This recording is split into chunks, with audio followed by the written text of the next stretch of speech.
Hello అండి అందరికీ. Welcome back to our channel Varunika, Niharika. అందరు ఎలా ఉన్నారు? మేమైతే చాలా బాగున్నాం. ఈరోజు వీడియోలో మసాలా వంకాయ చేసినామండి.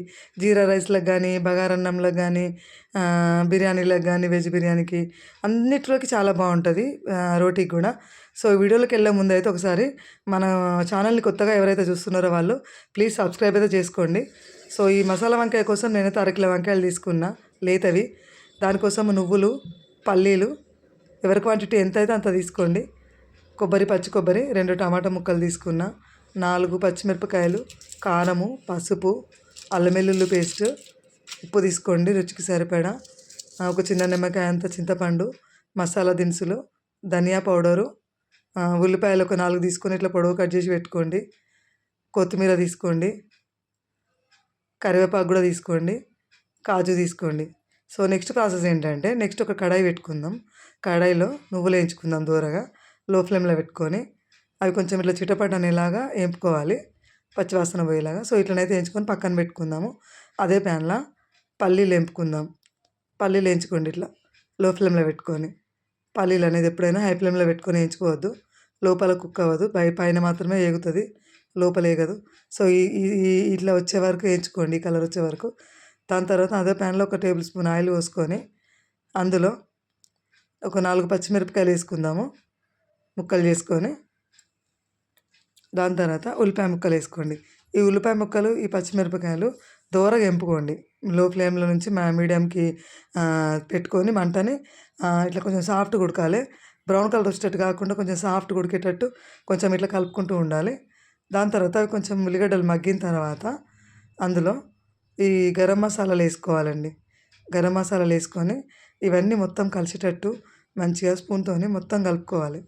మొత్తం కలుపుకుంటే ఇట్లా దూరగా లో ఫ్లేమ్లో పెట్టుకొని, లో నుంచి మీడియం, మీడియం నుంచి లోలో అట్లా అడ్జస్ట్ చేసుకుంటే చేసుకోవాలి. సో ఇదంతా మొత్తం అయితే మగ్గింది కదా. ఇగో ఇందులో దాని తర్వాత టమాటా ముక్కలు వేసుకుందాం. టమాటా ముక్కలు కూడా 2 వేసుకొని కట్ చేసుకొని ముక్కలు చేసుకొని వేసుకున్నాం కదా. అదంతా కూడా మంచిగా కలుపుకోండి, ఇట్లా కొంచెం మగ్గేటట్టు. మరీ ఇట్లా డార్క్ బ్రౌన్ లాగా అట్లా ఫ్రై అవ్వాల్సిన అవసరం లేదు, కొంచెం అట్లా పచ్చివాసన పోయే వరకు వేపుకోవాలి.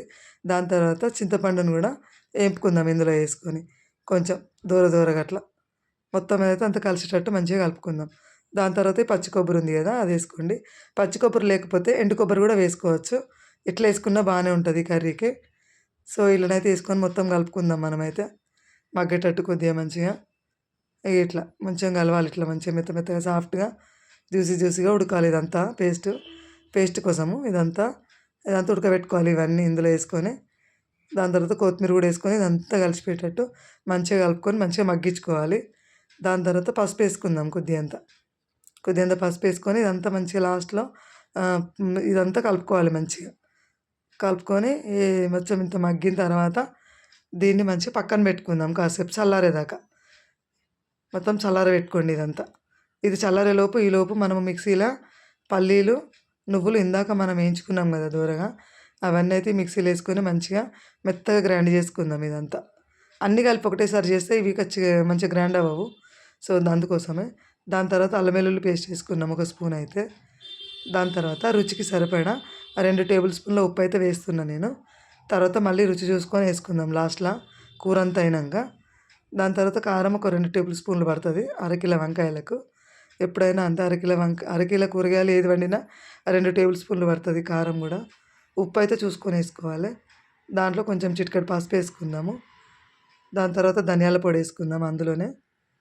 తర్వాత ఇందాక మనం వేపుకున్నాం కదా, ఇదంతా ఇందులో వేసుకొని మొత్తం ఆ పల్లీల పేస్టు, ఆ పల్లీల పౌడరు, నువ్వుల పౌడరు ఇదంతా కలిసేటట్టు మొత్తం అయితే కింద మీద కలుపుకుందాం మంచిగా అంతా కలిసేటట్టు. ఒక టీ గ్లాస్ అయితే వాటర్ పోసుకుందాం ఇందులో. వాటర్ అనేది పోసుకొని మొత్తం ఇదంతా బాగా పేస్ట్ లాగా మెత్తగా గ్రైండ్ చేసుకోవాలి. మెత్తగా మంచిగా సాఫ్ట్గా ఇట్లా ఉండాలి మొత్తం పేస్ట్ అనేది. ఇట్లా గ్రైండ్ చేసుకొని అయితే పక్కన పెట్టుకుందాం. దాని తర్వాత కొన్ని నీళ్ళలో ఉప్పు వేసుకొని ఈ వంకాయలన్నీ అందులో వేసుకొని ఇట్లా మధ్యలోకి 4 భాగాలుగా కట్ చేసుకోవాలి. అట్లా కట్ చేసుకోవడం వల్ల పురుగులు కూడా ఉన్నా కూడా మనకు తెలిసిపోతుంది, ఏదన్నా పురుగులు పుచ్చులు ఉన్నా కూడా. వంకాయలలో ఎక్కువ పురుగులు పుచ్చులు ఉంటాయి. సో ఇందాక మనం గ్రైండ్ చేసుకున్న పేస్ట్ అంతా ఉంటుంది కదా, అదంతానైతే ఇట్లా వంకాయలలో నింపుకోవాలి. అంతా ఇదే ప్రాసెస్లో మొత్తం ఇట్లనే చేసుకుందాము. అన్నిట్లనే మధ్యలోకి 4 భాగాలుగా కట్ చేసుకొని మసాలా వంకాయ అనేది ఇది ప్రాసెస్ అన్నట్టు ఇట్లా పెట్టుకోవడము. ఇట్లా మనం సేమ్ ఇక అన్నీ అట్లనే చేసుకోవాలి ఒకటి తర్వాత ఒకటి. చూడండి ఎంత లేతగా ఉన్నదో. అంత లేత వంకాయలు తీసుకున్నాను నేను. అందులో మధ్యలో మళ్ళీ ఇట్లనే పెట్టుకొని పేస్ట్ అంతా అరకిలో వంకాయలను మొత్తం అయితే ఇట్లా వేసి పెట్టుకోవాలి. దాని తర్వాత నేను అరకిలో వంకాయలు తెచ్చుకుంటే ఒక పుచ్చు వచ్చింది నాకు. అదైతే ఇట్లుంటాయి పడేసుకోవాలి, అంత పెద్ద పెద్ద పురుగులు ఉంటాయి. అది పక్కన పడేద్దాం చెత్త బుట్టలా. సో దాని తర్వాత నెక్స్ట్ అయితే మనం ఇప్పుడు గ్రైండ్ చేసుకున్న పేస్ట్ కూడా కొంచెం మిగిలిపోతుంది. సో అది ఉన్న వంకాయలు అయితే పక్కన పెట్టుకుందాం. దాని తర్వాత కొంచెం వెడల్పి ప్యాన్ పెట్టుకొని అందులో నూనె పోసుకుందాము. నూనె కొంచెం మంచిగా వేడైన తర్వాత కాజు యాడ్ చేసుకుందాము. కాజు అనేది కొంచెం మీడియం నుంచి హై ఫ్లేమ్లో పెట్టుకొని చేసుకోవాలి. ఇప్పుడు మంచిగా కాజు అంతా కొంచెం దూరంగా వేయించుకోవాలి మనము. అట్లా దూరంగా వేయించుకున్న తర్వాత ఉల్లిపాయ ముక్కలు వేసుకుందాము. పొడవుగా కట్ చేసుకున్న ఉల్లిపాయలు, ఒక పెద్ద ఉల్లిగడ్డ వేసుకొని ఇది కూడా కొంచెం సాఫ్ట్గా మంచిగా ఉడకాలి. దాని తర్వాత కరివేపాకు వేసుకొని అది క్రిస్పీగా అవ్వాలి, మంచిగా క్రిస్పీగా నూనెలో గోలాలి మంచిగా. అట్లా గోలిన తర్వాత ఇట్లా కలుపుకోవాలి అంత మంచిగా. ఎప్పుడైనా మన కరివేపాకు క్రిస్పీగా ఉంటే మంచిగా అనిపిస్తుంది కరకర అని. సో దాని తర్వాత ఇప్పుడు ఒక 1/2 టేబుల్ స్పూన్ అల్లం వెల్లుల్లి పేస్ట్, కొద్దిగా లిటిల్ బిట్ కొద్దిగా అంతా పసుపు వేసుకుందాము. అది మొత్తం ఇట్లా కలిసేటట్టు మంచిగా ఉల్లిగడ్డలకి, కరివేపాకుకి, ఆ కాజుకి ఇదంతా కలిసేటట్టు మంచిగా కలుపుకోవాలి. మొత్తం మీడియం ఫ్లేమ్లో పెట్టుకొని ఇదంతా మంచిగా ఇట్లా కలుపుకున్న తర్వాత ఈ వంకాయలు ఉన్నాయి కదా, అరకిలో వంకాయలు మనము ఇదంతా స్టఫింగ్ వేసి పెట్టుకున్నాం కదా, అదంతా ఇట్లా మంచిగా వేసుకొని మంచిగా ముక్క చెదిరిపోకుండా నిదానంగా కలుపుకోవాలి. గంటతోనే మంచిగా ఇట్లా సాఫ్ట్గా కలుపుకోవాలి. ఒకటి ఇట్లా ఉల్టా ఫల్టా వేసుకుంటా మంచిగా మొత్తం ఈ నూనె దాంట్లో పోపు దినుసులు అవన్నీ దీనికి ఉల్లిగడ్డలు ఇదంతా కలిసేటట్టు మంచిగా కలుపుకొని మూత అయితే పెట్టుకుందాం. ఇది మీడియం ఫ్లేమ్లో నుంచి లో ఫ్లేమ్లోకి అడ్జస్ట్ చేసుకొని 2 మినిట్స్ 10 నిమిషాలు 2 మినిట్స్ తర్వాత 10 నిమిషాల తర్వాత ఇట్లా తీస్తే ఇగో ఇట్లనైతే ఉడికింది కొద్దిగా. అది ఇప్పుడిప్పుడే కొంచెం ఉడకడం స్టార్ట్ అయింది. సో మళ్ళీ ఒకసారి అయితే ఇట్లా సాఫ్ట్గా కలుపుకుందాం. మంచిగా సాఫ్ట్గా కలుపుకున్న తర్వాత మళ్ళీ ఒకసారి మూత పెట్టుకుందాం. మళ్ళీ ఒక 5 నిమిషాల తర్వాత చూస్తే ఇట్లున్నది పరిస్థితి. సో ఇంకా కొంచెం కుక్ అవ్వాలి, కంప్లీట్గా కుక్ అవ్వలేదు. అది కొంచెం టైం పడుతుంది. మసాలా వంకాయ నిదానంగా చేసుకోవాలి.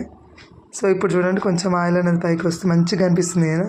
ఈ టైంలోనే మనం పేస్ట్ వేసుకోవాలి. ఇందాక మిగిలిపోయిన పేస్ట్ ఉంటుంది కదా, ఆ పేస్ట్ అంతా మనం ఇందులో యాడ్ చేసుకోవాలి. యాడ్ చేసుకొని మంచిగా ముక్కకి ఏ ముక్కకి ఆ ముక్కకు ఉండేలాగా మంచిగా సాఫ్ట్గా కలుపుకోవాలి. ఇట్లా కసబిస కలిపినామనుకో ముక్కలన్నీ అటు ఇటు అయిపోతాయి. ఆ వక్కలు కూడా మసాలా వంకాయ అన్నట్టు కూడా ఉండదు, మసాలా కర్రీలాగా ఉంటుంది. ఆ వంకాయలు ఇట్లా గుత్తుంటేనే మంచిగా గుత్తి వంకాయ అనే పేరు వస్తుంది. సో ఇట్లనైతే కలుపుకున్నాం కదా, కలుపుకొని మూత పెట్టుకొని ఒక 5 నిమిషాల తర్వాత తీస్తే కొంచెం అయితే ఆయిల్ సపరేట్ అయ్యి మంచిగా కొంచెం కుక్ అయింది.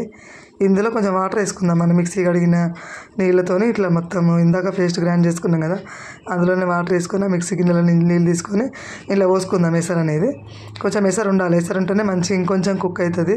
మసాలా వంకాయ కానీ ఈ మసాలాలు అన్నీ పేస్ట్ కానీ ఇంకొంచెం కుక్ అయితే ఆ టేస్ట్ మస్తు వస్తుంది, భలే ఉంటుంది, మస్తు జబర్దస్త్ ఉంటుంది. సో ఇంకొంచెం అయితే నీళ్ళు పోసుకున్నాం మనం.